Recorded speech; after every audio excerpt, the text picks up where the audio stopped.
Welcome back to the Faith Forward podcast. John Ackerman, Brian Bales, both wearing plaid today because it's fall and that's the rule. It is. Now, I'm still wearing sort of a springish sort of plaid.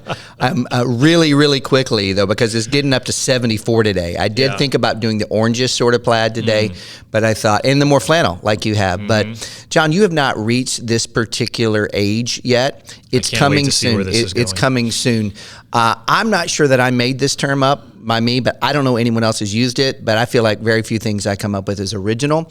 So just for our viewers and listeners, I am full on in menopause, which means that I can sweat for no particular reason as I've reached in my 50s. And so when I wear flannel, it better be cold that day or it could get really ugly really fast. Which, by the way, lets us know that the new ad to our podcast is Smell-O-Vision. You'll appreciate that if you hit the upgraded version when you go to YouTube. Clearly, all just joking on my end. Not about the menopause, the Smell-O-Vision part. This is our best opener yet.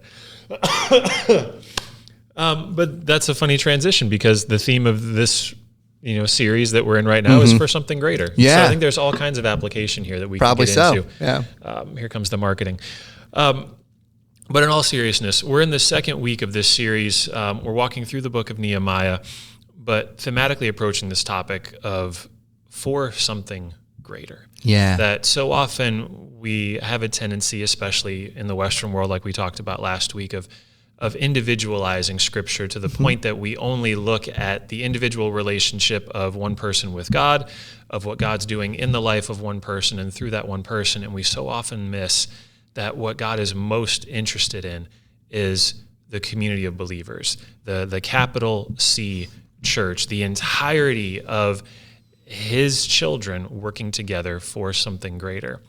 And so you were talking in this Sunday's message, pause, make sure you watch the Sunday message. We'll be here when you get back. Unpause. That you were talking about specifically as Nehemiah has gone from the grief that he feels when he discovers that the walls of Jerusalem still have not been rebuilt and the dishonor that that's bringing upon not only the people of God, but God himself. He's now beginning to put the plan that he's gotten from God into action. Yes. So would you walk us through a little bit of where you took us on Sunday? And then as always, we'll take this into all right, what do we do with this now? Yeah, so you mentioned this is a series about what God does through the people of God. But the first two chapters really is God using an individual that he's already strategically placed. And, Acts chapter 17, I didn't mention this in the sermon, or at least I haven't yet mentioned it in the sermon, is very clear that God puts us in a place for a time and a purpose. And we see this, especially during people who are Jewish people during the reign of the Medes and the Persians. We see Esther for such a time as this. We see Ezra in there. We see Zerubbabel in there. And now we see Nehemiah placed in points and places of influence in the government. So God is now going to be working with Nehemiah to bring him as a catalyst, because what we see in this section of Scripture is that as Nehemiah steps in chapter 2, what God does is something that is immeasurably more than we could ask or imagine. If you've listened at all in person or online to Sunday services, if I close, it is very common that I use the benediction from Ephesians chapter 3. Now unto him, being God, who is able to do immeasurably more than all we ask or imagine, depending on what version that you might quote it from. I'm quoting it from the NIV. Some people say exceedingly more. It says, unto him who's able to do immeasurably more, according to his power that's worked within us. But I think one of the tensions that happens that I was trying to bring out this particular week is that many of us have a theory of an immeasurable God without experiencing the reality of an immeasurable God. Because the only way to experience the fact that he is an immeasurable God is to step out beyond our comfort zone, to step out into this place of risk, to step out in many ways to where all we know is that the voice of God has asked us to do it, and we know the character of God says he'll never leave us or forsake us, but it doesn't mean that there isn't some pain points that could happen, some difficulty. And so one of the things that, as we stepped in to this idea, when we pick up chapter 2, which, as I mentioned on Sunday, the gap between the end of chapter 1 and the beginning of chapter 2 is about 4 months. Most of us don't know our Hebrew months. I don't remember them very well, but there's 4 months gap. It lets us know right there in the text that now what is clear is that God is asking Nehemiah to use his position with King Artaxerxes to be able to go back and to engage the community of believers known as the Jewish people into something greater, to rebuild the walls. But as Nehemiah walks through this, there's some things that we read from him. And one really is that when we get to verse 3, or the end of verse 2, it says that Nehemiah was very much afraid. Why? Well, as I explained, there's a lot of cultural things we don't grasp, but the best way to put it is, if this doesn't go well, there's a whole lot of pain coming his way. By the way, it did go well, but still some pain comes later. And so we have to actually confront this lie that the enemy gives in us, or that culture tells us, is that number one, that all pain is bad, and that number two, that following God will not result in pain. I said this on Sunday, we may have time to get into it. The belief that following God does not result in pain is a functional denial of the gospel. Because Jesus, in Isaiah chapter 53, it says, the punishment that he took brought us peace. That pain often can be used for something greater. The greatest example is Jesus' pain, his sacrifice on the cross, happened so something greater could occur, and that is our peace with God.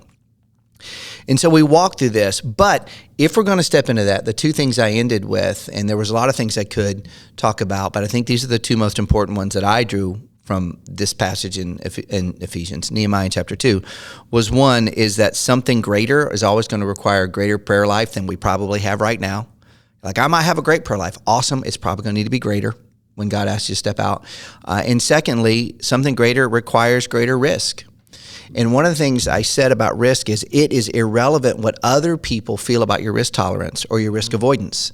There's some people that see me and think I'm a huge risk taker. Some of me, people who see me and say, this guy can't take a risk for anything. And I've actually had people say that on both ends about the same thing, from church. That's not actually relevant. What's most relevant is, what is Jesus asking you to do? That is the question. Clearly for Nehemiah, he was positioned and asked him to step out and to provide. And God does. And we went in that. I mean, so much that he gets a position that he wants. He's appointed governor over this whole area. And this blows me away.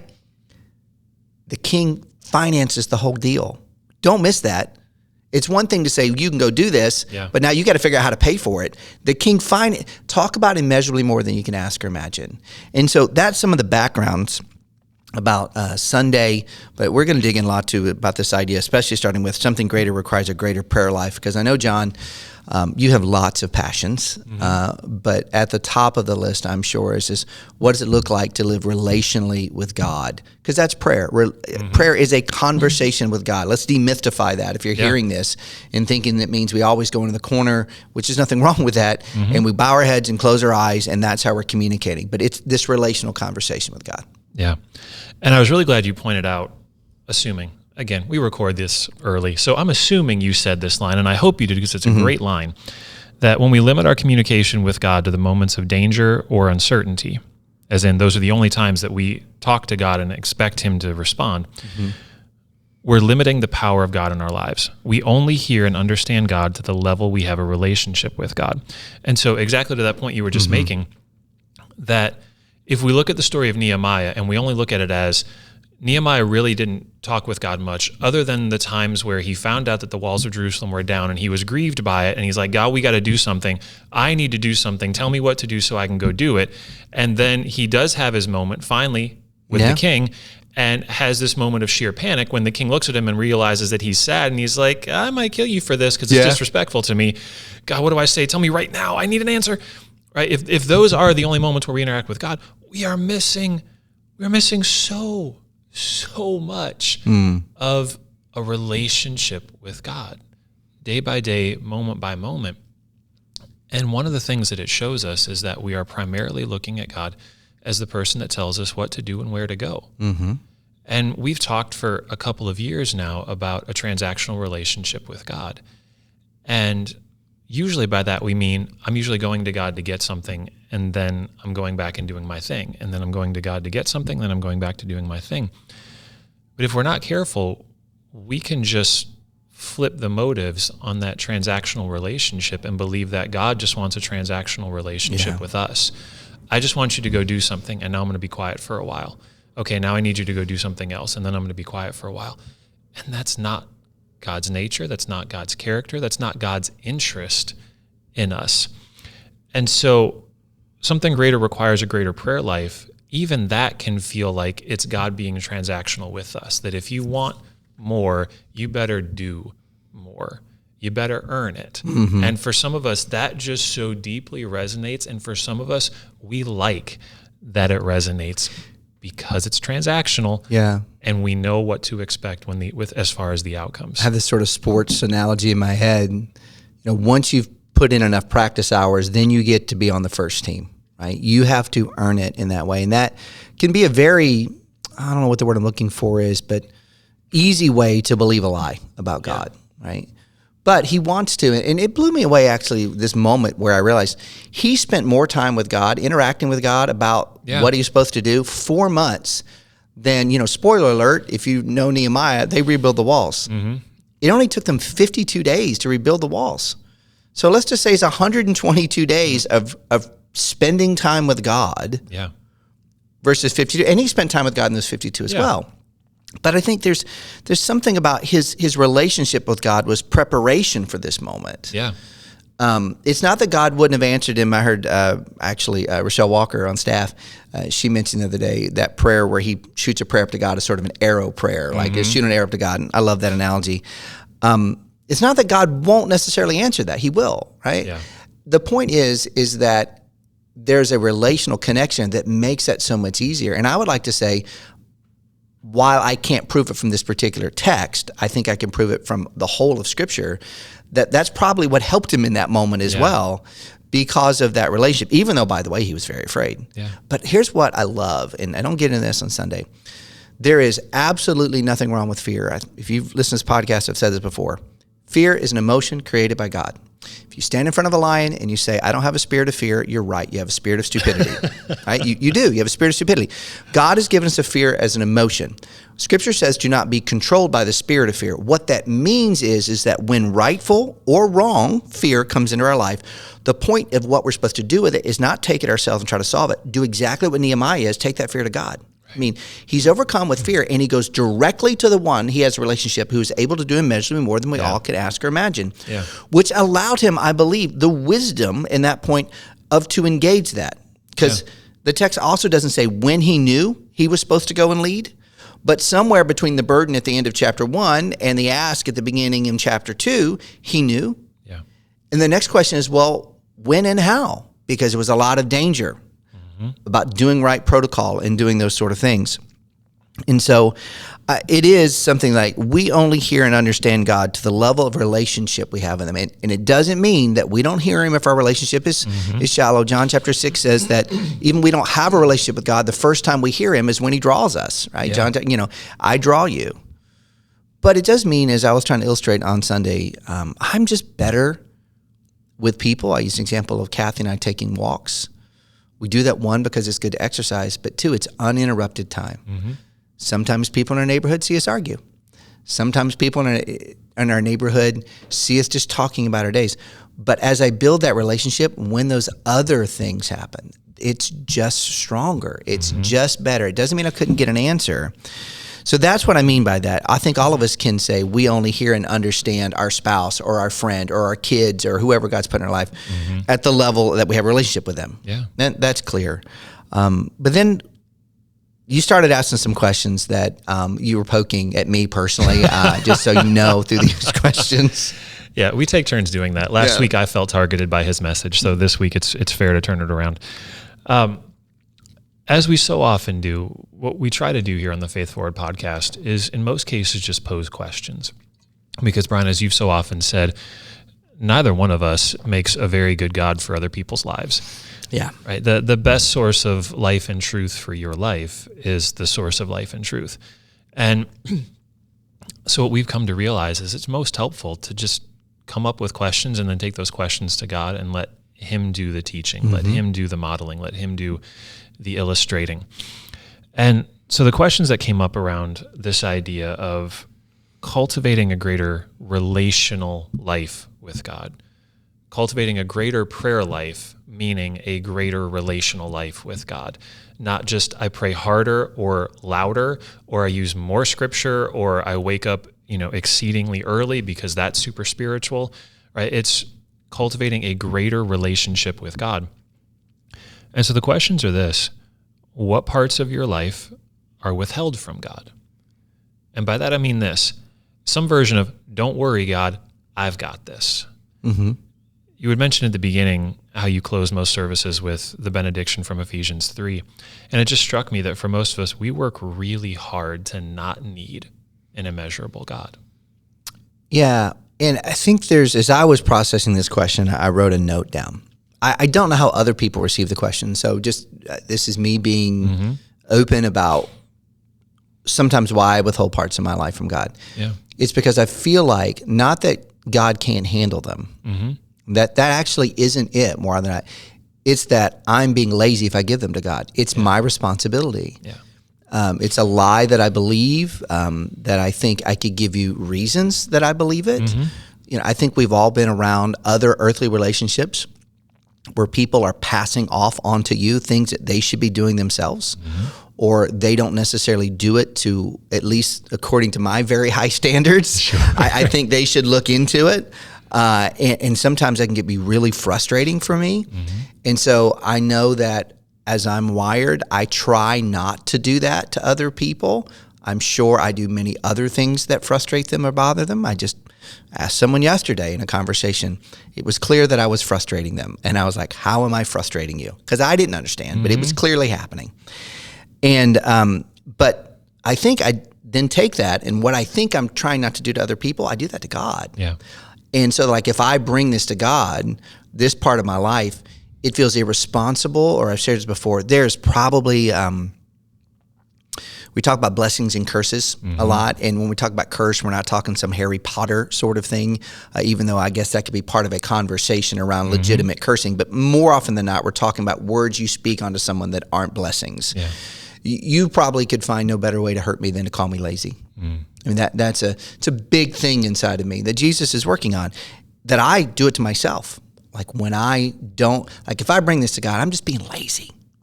I'm being irresponsible. I'm passing off onto God something. And so even when you think about this question and taking your faith forward, some of us may think, I'm withholding this part of my life from God because he won't love me. If I'm that, and that very much be true.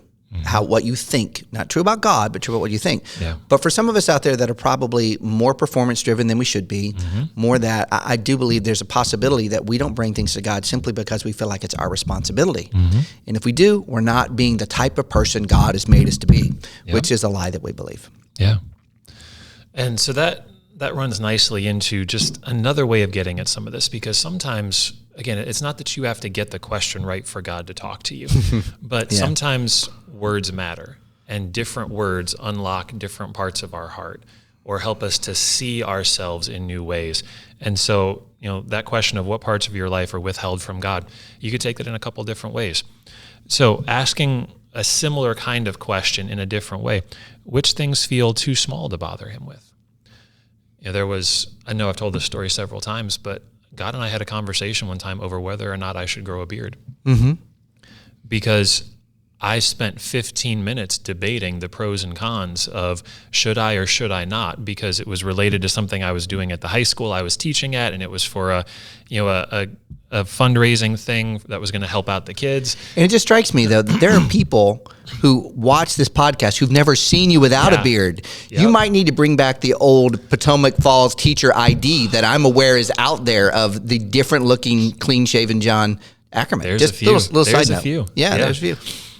But it was funny because my wife stopped me in the moment after recognizing that I was really getting wrapped around the axle on this.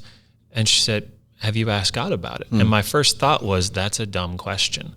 Why would I bother God with whether or not, and not like I'm taking up God's time because it's preventing him from getting to other things, but like what would God possibly have to say to me about growing a beard, other than maybe like yes or no, or, stop bothering me. And if you've heard the story, it doesn't change the significance of it for me, so you just get to listen to it again, that I did finally pause, and I was like, all right, and it was super half-hearted. God, whatever, is there anything you want to say to me about a beard? Probably not, because that's dumb. And his response back to me was a question, which is classic Jesus, right? Answering a question with a question. It was, why do you have such a hard time choosing yourself? And it was amazing that I learned something about God in that moment, as well as learning something about myself. And what I learned about him was that there is absolutely nothing that's too small or insignificant. There is nothing that he's not interested in talking about with us. And again, if our view is, God, tell me what to do and where to go, we can oversimplify this to, I'm laying in bed, God, should I get up? I'm not moving until you say yes or no. God, should I put on underwear today? I'm not doing anything until you say yes or no. Like, that's not what I'm talking about.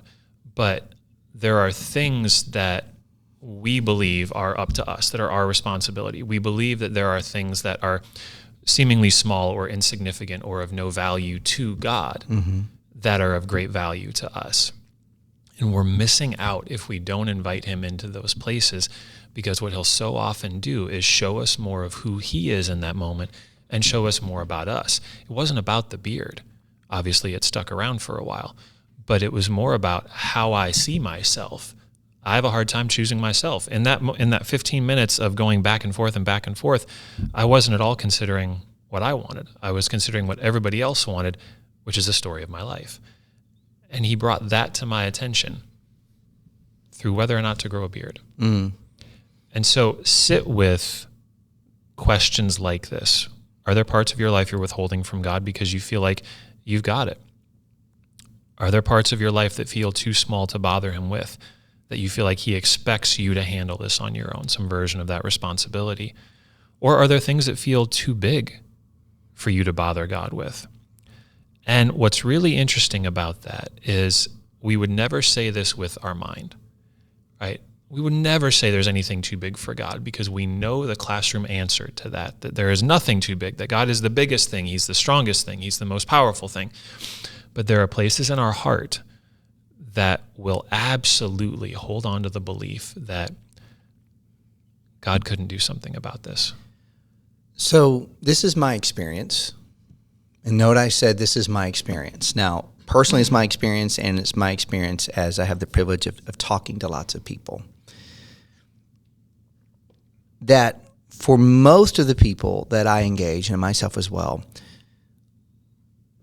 believing that something is too big for God to physically deal with isn't the challenge as much as the emotion that I have. You're too big to make me feel at peace, even though I don't have blank. This is too big for you. I don't know how I'm going to have peace without this. I mean, you can part the waters to the Red Sea. I'm not doubting your physical power. But there's something inside of us, the pain, the hurt, whatever it might be, to where we think that's too big for God. We don't say it that way, but because we don't bring it to him, that's the implication, right? I've got to deal with that. I know for me, a lot behind this particular talk is this idea of pain, our desire to avoid it. And so there are some things, I think, certainly as I've met with other people in my own life, that can God do this? Sure he can. Absolutely. I'm not doubting your physical abilities, but internally I'm like, I don't know how God's ever going to change my heart on this. I don't know how he's ever going to make me feel safe here. I don't know how he's ever going to do it. And he can do immeasurably more. And that's just not something that says I can part a Red Sea or I can create the world, just by voice. He's talking about changing those inner parts. And I think for lots of us, that's really where the struggle is. And that's the difference between, again, having the theory of an immeasurable God, but not experiencing the reality of a immeasurable God. Because most of us don't need the Red Sea to part. That's not what we need. What we need is him healing that part inside of us that we may or may not know needs to be healed. And sometimes he does the Red Sea, but for greater purposes. Like you just mentioned, the beard wasn't about the beard. Right? It was to heal something else he wanted to talk to you about.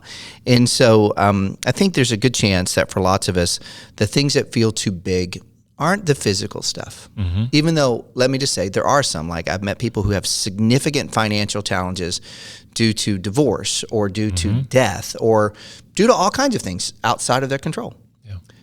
But most of the time, that's my experience. So, So, what else are we going to talk about? So, if something greater requires a greater prayer life, limiting the topics is one of the things that will keep us from this. Limiting the time is something else. And there's a couple ways that we could look at this. And again, it's not about obligation. It's not about behavior. It's not about God being transactional or us needing to be transactional. But I was stuck with this. And so I'll throw out the quote and then sort of throw it back to you to process however you want to. But Dallas Willard, if you're familiar with him, he says smart things on a regular basis. And somebody had asked him, basically, how do I develop the relationship with God that you seem to have with God? Mm-hmm. And what their question really was, when they were willing to be specific, was, okay, so you must have like time with God in the morning, right? Your quiet time, your time alone. What does that 15, 20 minutes look like? Because whatever you're doing, I'll start doing it, because then I'll get your prayer life. I'll get your relational life with God. And Dallas Willard pauses for a little bit. And he gives us some genuine thought. And his response is, I think God rather cares more about the other 23 hours and 45 minutes of your day. And so there's something about the box that we've put our relationship with God into, the time that we've allocated out of our life, and we've said, God, you get to occupy this. And so it's similar to the limiting the topics. God, I've got this part of my life. Can you handle this? God, you get this part of my day. I get this. That if we want something greater, we're going to have to not only invite him into more topics, but invite him into more time, but not in a transactional way. So I love what you're saying there, but not in a transactional way, how we're inviting him into this. Without even realizing it, I think in our lives, sometimes we can begin to not just check boxes, but to create paradigms where this is the way it has to work. Mm-hmm.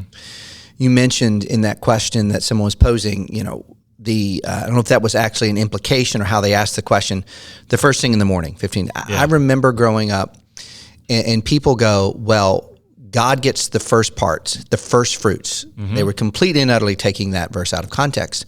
So he should get the first part of your day. So that can happen in my life. But the truth is, if that occurs, I'm giving him most likely the least good part of my day. This is true. I love no one more than I love my wife. Today actually is the anniversary, the 24th year we've been together. She said yes to date me 24 years ago today, 1999. So do the math, 24 years. And I love that woman. Mm-hmm.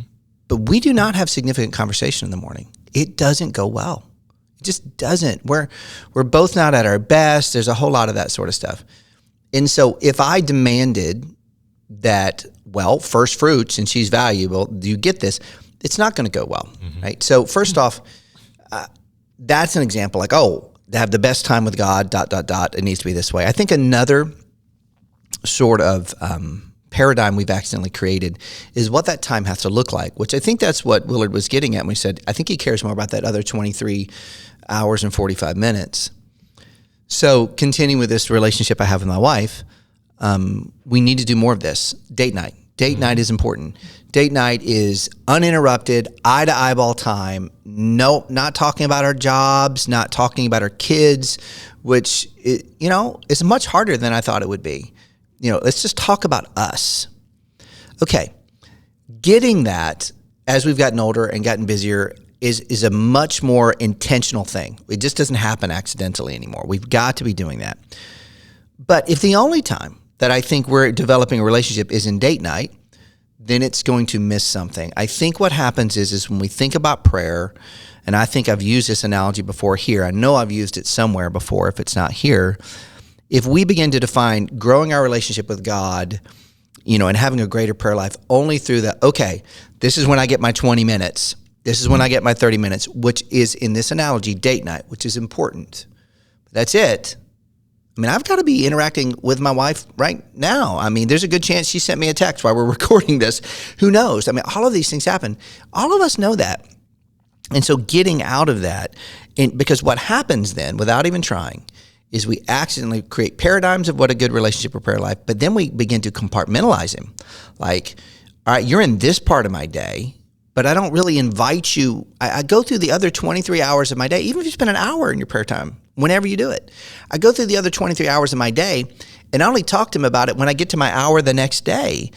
And none of us would say in a significantly healthy relationship that pattern of behavior repeated over and over again is going to yield the results of the relationships that we want to have.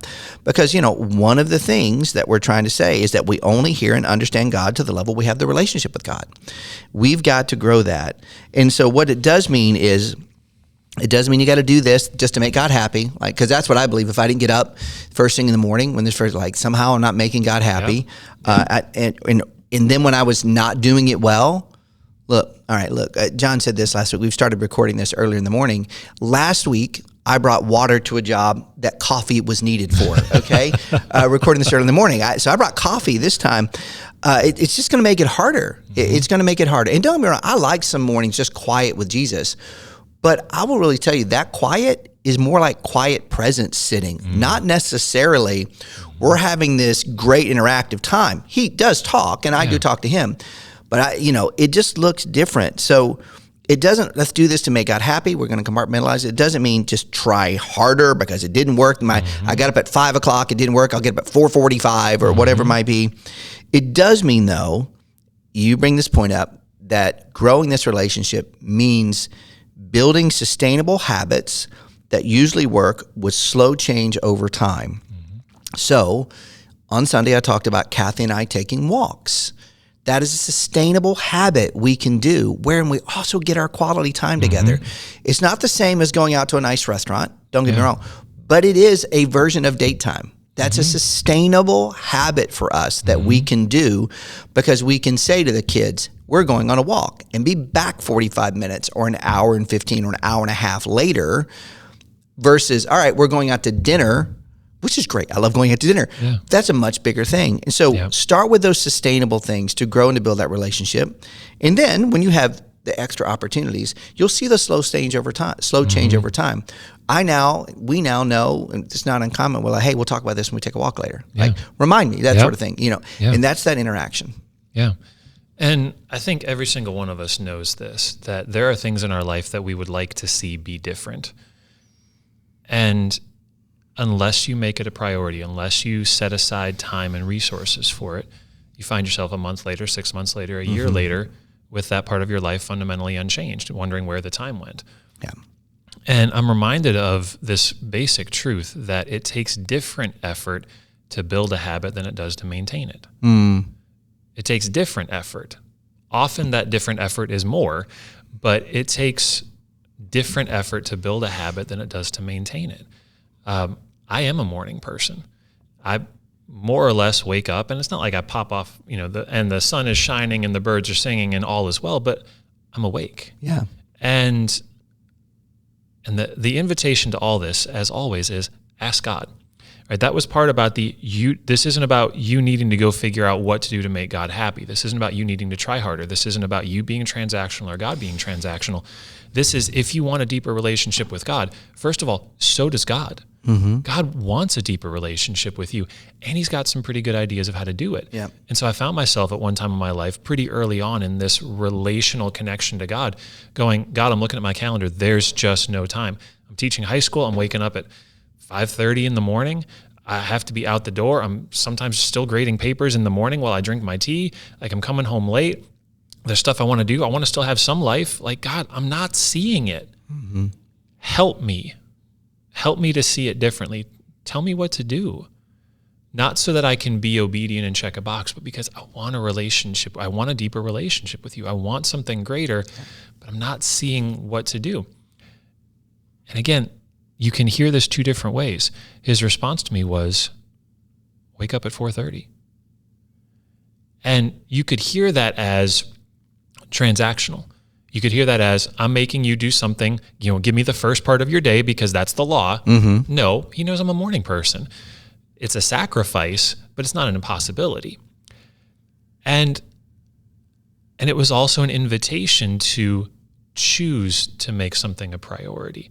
It wasn't we'll find 5 minutes here and there, because he knew my heart, and my heart was, I want more. I want something greater.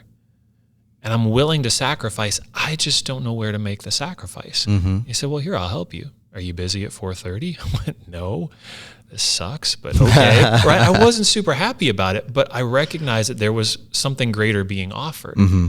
And so I did it. I did it for the better part of a year. Not always well and not always happily, but I followed his leading, and I was willing to trust him with the process of developing this relationship, not me figuring out how to develop this relationship. And he didn't tell me at first, wake up at 4:30 for a year. He said, just try waking up at 4:30 tomorrow. And so again, he is often about an invitation into slow change that can be maintained, not pick out 3 devotionals and 4 prayer books and 12 people to pray for. Start slow. Yeah. But make it relational. So something greater requires a greater prayer life, not because you're trying to earn something, and because you're trying to get God to give you something, or because God's making you jump through hoops before he'll do what you've asked. Something greater requires a greater relational connection to God. But something greater also requires a greater risk, which is the second thing you talked about on Sunday. And I think there's lots of things that can get in the way. Pride. We can have a higher view of ourselves. And this is actually, for me, the part of pride that I tend to struggle with more, not that I can't have a higher view of myself than I should, is a lower view of myself. Yeah. And by the way, that is pride. It is. That is pride. It's hard to really get your head around it at first, like, how's that pride, But it is. There are those things that can do that. But, one of the ones that I like to just kind of focus on for a couple seconds is that point going back to fear. And fear specifically related to pain. I think a lot of time our fear is based off what are the consequences that are that can negatively happen because of this. Mm-hmm. And negative consequences, we almost always say is pain. Mm-hmm. And we do. We live in a culture that's pain avoidant. And even for people who are really into the gym, I don't know anyone who says, hey, if I could have all the benefits without the pain of waking up the next day, there you go. Yeah. That's so. And so fear is one of the things I think it gets behind this sort of risk. And I think one of the things we talk about is one of the things we have fear is a view about ourselves, a view about the world, or a view about God. Mm-hmm. So, some of us may have fear, like if we step out and risk and it doesn't go the way people think it should, that then they're going to look at us a particular way.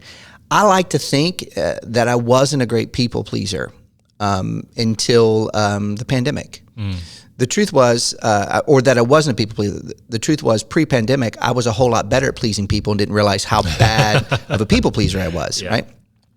Then all of a sudden, I realized, okay, stepping into what I felt like God wanted me to do and that sort of stuff, and then it didn't necessarily pan a particular way. I have a few critics, to say the least, right? And then I realized next time I step into something like, this is a risk. What are they going to say, right? Mm-hmm. What are they going to say? Or like, is God going to be disappointed in me if I don't execute this well? That's another view about God. Or the third part, a lot of my fear comes from this belief is I get my value from what the results are, right? How did I perform? We did this, yes, and we've talked about this in this podcast over and over again. Success is not what happens. Success is did we obey or not, right? And we leave the results to God. Yeah. But that's very hard for us because we are short-term microwave people. But God doesn't work on that time horizon. Mm-hmm. We have to come to this that there are some things that God may ask us to step out and risk that this side of eternity we will never see. Mm-hmm. We will never see what God's doing with them. That doesn't make us a failure. That doesn't make it not worth the risk. Because again, he'll never leave us or forsake us. He won't invite us into anything. So risk can trigger that pride. It can trigger all that fear. But risk, right? This is kind of the premise that I was saying, reveals something when you step into it that information itself can't, because risk in a theory is a theory of an immeasurable God. Stepping into risk gives that opportunity for God to prove experientially what we say we know. And I mentioned Psalm 46, verse 10 on Sunday, be still and know that I'm God. If you haven't heard me say this or John say this, it bears repeating. Yep. Anytime the word know, especially in Hebrew, is used, and Psalm 46:10 is in Hebrew, it is not separating intellectual knowledge from practical experience. It's not. So you could understand it our way of saying, be still and experience the reality that I am an immeasurable God that you can experience just by saying I've got it in my head. Yeah. And sometimes that just requires us, and sometimes the risk is waiting. But you got to know that from it. Sometimes the risk is stepping out. So it doesn't mean be still and don't do anything. It means rest in what I'm asking you to do. Stop being so restless. Stop trying to do that. I mean, think about what Nehemiah had to do in this moment. There's a lot of things that he said, oh, if I'm going to be still, I don't do anything. No. Don't have anxiety in the way that we might have it. Don't have that restlessness. Rest in me and then experience the reality. This is who I am. Yeah. And I honestly believe the only reason that he could take this greater risk was because of that greater relationship. Exactly. And that's why I put them in the order that I put them in. 4 months. 4 months of prayer, a time to do that. And so, but it's going to trigger that. And I love this, what you said. I want you to expand on this. Sometimes choosing to do something hard is often as more difficult or as difficult than actually doing the thing itself. Yeah. I said earlier, most of us work really, really hard to not need an immeasurable God. And so the prospect of risk in most cases triggers both the fear in us of things are going to go horribly and I'm going to get hurt in 12 different ways. But in most cases, it's because we've worked really hard to not need a big God in our day-to-day. And so oftentimes the difficult thing, the risk that God is inviting us into, is the risk of letting him be who he is, not who we want him to be, which in most cases is the God who gives us stuff and then lets us do what we want. And so the choice to do something hard usually involves some version of the choice to let God be who he is, which is an immeasurable God, which is a God who can part seas, which is a God who can get foreign kings to give you the resources to restore the walls of Jerusalem, right? You can't do that on your own. And that's why God's invitation is never go figure it out for yourself and report back to me. It's do this with me. And oh, by the way, let me show you how big I am. Let me let you experience how big I am. And John, when you do that, right, I mean, isn't the result of what we're trying to talk about then not only do we learn stuff about God, but that is the process where we begin to become transformed. It is. Where, I know that in daily life with my children or with other people that as I experience this reality, the next time it's not like a risk. There's other risks that are there, but I have deeper relationship, deeper understanding. And that's one of the points. It transforms our understanding of ourselves and it transforms our understanding of God. I know that Job, we had a little conversation about this off podcast about how Job chronologically is actually the first book in the Old Testament. A lot of people don't know this. And Job never had Job to look back to, right? Job, there was no written scripture at that point for Job to refer to. So, because a lot of us, when we have pain and difficulty, we go, oh, look at Job, be encouraged. He didn't have that. He was Job. And it's one thing to go through what he went through and to have scripture or that sort of encouragement from another. He didn't have any of that. No. So it's amazing, even in some things that God at the end draw to his attention, hey, you've got to do this. But there's something that Job says, I think that really draws us in chapter 42, right? Yeah. Yeah, like you said, so much of what Job has is almost purely unadulterated relationship with God. He's got nothing else. And yet there's still things that he thinks he knows about God that he hasn't yet experienced. And there is this problem of pain throughout the book of Job, that Job goes through an excruciating amount of pain across a dozen different areas. But at the end, he has to confront some of these same things that we have to, his pride and his fear. His pride that he thought he knew. I thought I knew who God was and what God would do and wouldn't do. and I thought I knew who I was to God and how good I was. I thought I knew how good I was. And Job has this conversation with God, and some people take God's responses to Job as sort of like a smackdown, right? Sort of get back in your seat, sit down. Who do you think you are? Where were you when I, those lines. But I don't read it that way. I read it as a correction, but not a condemnation. And it leads Job then in the last chapter of Job to respond to God with this. God, I know that you can do anything and no one can stop you. And you asked me, who is this that questions my wisdom with such ignorance? And Job responds, it's I. And I was talking about things I knew nothing about, things far too wonderful for me. Lord, you said, listen and I will speak. I have some questions for you. You must answer them. And then Job says this, I had only heard about you before. I only knew you intellectually before, but now I have seen you with my own eyes. I take back everything I said. Right? Job goes through the pain and discovers a depth of relationship and connection with God that he had only, in most cases, intellectually assented to before. And he's now come to a place of discovering the reality of who God is. And that's God's invitation for all of us. And it's interesting that Job, chronologically being the first book, is a book where pain doesn't get an answer, but it gets a promise. And I think we don't have time, and maybe some point we'll get into this, but I think lots of times we're willing to step out and risk if we can experience or see the something greater that's God's doing. And I think when we put the book of Job in context, because Job never gets an answer, there is a biblical scriptural argument to be this. God allowed the pain in Job's life for something greater. And it wasn't the greater for him, it was the greater for us. Yeah. Would we be willing to take that risk, to step out and that sort of stuff, if we knew that we might not, this side of eternity, ever experience it, but God's going to do something greater in the lives, in Job's case, maybe billions of people who have engaged with the text of Job over the some 4,000 years of written biblical history, wherein they can go, oh, I take encouragement from this, that God still loves me. He's still there, because Job shows it. But again, we get a peek into what God was doing that Job never does. Right. And I think there's a chance that we may never get the peek sometimes. Are we okay with that if we still know the character of God, if we were able to say Job chapter 42, verse 5? But again, that's probably a whole other podcast for a different time. But I think the last thing quickly is that when we risk, it also encourages and paves the way to others as we watch this happen. You mentioned Roger Bannister, first person to break the 4-minute mile. It took a very, very long time for that to happen. Then thanks for doing the research, by the way. 46 days later, it's broken. Yeah. And now at least 1,755 times has been broken since 2022. In some cases by high schoolers. Yes, by high schoolers, right?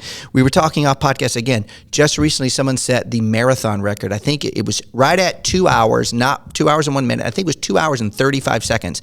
That means that we're on the precipice of inside of the next X amount of years of someone running a marathon in under 2 hours, which means averaging more than 13 miles an hour for 2 straight hours. That's insane, just running 13 miles an hour. Yeah. But I guarantee, based upon this principle, as soon as that one person breaks it, someone else is going to do it, and someone else is going to do it.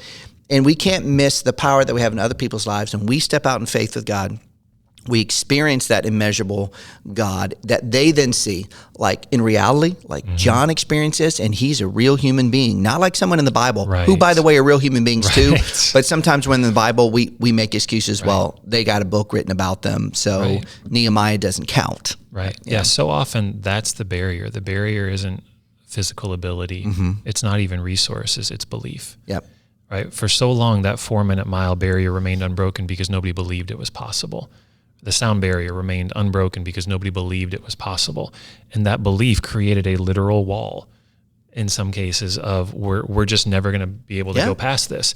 And you see that applied to your life with God. There are places that feel like we could never get past this, right?